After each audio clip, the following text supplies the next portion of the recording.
High friends, welcome to Sohini's world. আমরা বারাণসীতে আজ চলে যাচ্ছি। বারাণসী যাচ্ছি কোনো কিন্তু ঘোরার জন্যে না, আমরা কনফারেন্সে মেনলি যাচ্ছি, আমি আর আমার এই কালিগ। তো ট্রেন ছেড়েছিল হাওড়া স্টেশন থেকে বিকেল ৫টা ৩৫-এর সময় এবং রাইট টাইমেই ছেড়েছিল। তো ট্রেন ছাড়ার পরে তো এই যে ট্রেন যখন ছাড়া শুরু হয়, ট্রেনের ভেতরে আমাদের AC 3-তে আমাদের বুকিং ছিল। তো এমনি ট্রেন খুবই পরিষ্কার পরিচ্ছন্ন সুন্দর ছিল। আর মোটামুটি যাত্রাপথে কোনো ঈশ্বরের আশীর্বাদে কোনো প্রবলেম হয়নি। অ্যান্ড আমরা গিয়ে রাইট টাইমেই আমরা পৌঁছোই। তো আমরা পৌঁছেছিলাম দীনদয়াল উপাধ্যায় জংশনে। তো সেখানে কোনো প্রবলেম আমাদের হয়নি। পৌঁছানোর পরে আমাদের পৌঁছানোর টাইম ছিল অলমোস্ট রাত্রি ৪:৩৪, আপনারা দেখতেই পাচ্ছেন এখানে।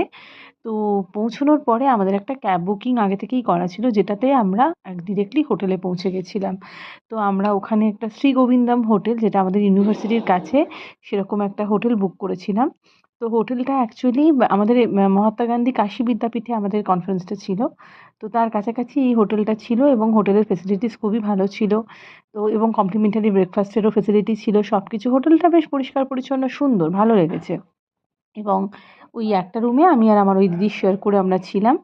তো ইট ওয়াজ নাইস, কোয়াইট নাইস। তো আজকের জন্য এটুকুনি। এন্টায়ার বারাণসী ট্রিপের যতটুকুনি ঘুরতে পেরেছি তার ভিডিও আমি শেয়ার করব, সঙ্গে থাকবেন। টাটা।